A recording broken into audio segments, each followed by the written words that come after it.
Moi! Riippuen teidän opiskelujen vaiheesta, teillä saattaa välillä olla sellainen olo, että olisi kiva päästä pikkusen kokeilemaan suomen puhumista.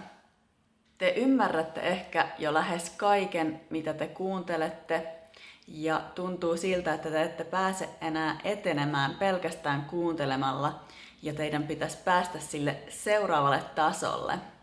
No, mulle kävi tää hiljattain, kun mä puhuin viime viikolla ekaa kertaa espanjaa jonkun kanssa. Sitä ennen mä olin puhunut espanjaa pelkästään mun yhdessä videossa ja sit Lanzarotella, kun mä etin kahvin suodatinpusseja kaupasta.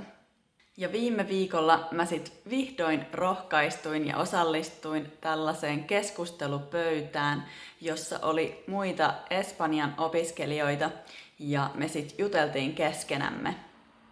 Näitä on mun mielestä aika monessa kaupungissa, mutta yleensä valitettavasti vaan suurimmille kielille, eli englannille, ranskalle, saksalle tai espanjalle.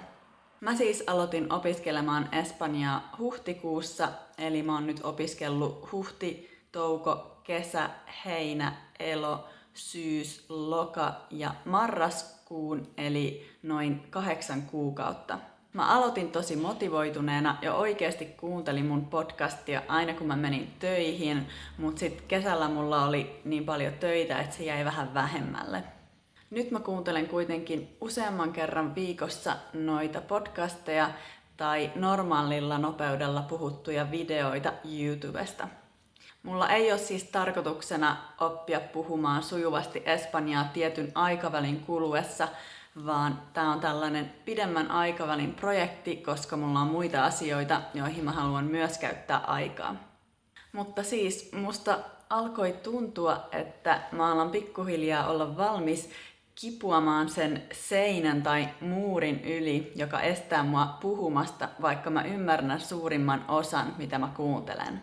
Mä tiesin, että eka kerta tulee olemaan vaikea, mutta mä tiedän myös, että sit kun sä pääset sen seinämän yli, niin sä voit vaan puhua ilman, että sun tarvii ajatella kauheasti.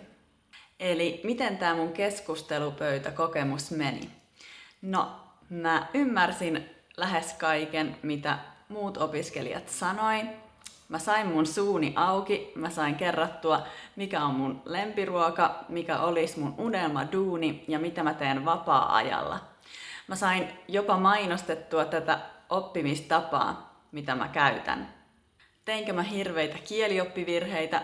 Kyllä. Jouduinko mä hakemaan kauan joitakin sanoja? Ihan varmasti. Käytinkö mä huomaamattani sanoja Italiasta? No ehdottomasti. Mutta mä sain sanottua sen, mitä mä halusin sanoa, ja muut ymmärsi, mitä mä tarkoitin. Ja se on mulle tärkein, kun mä opettelen uutta kieltä.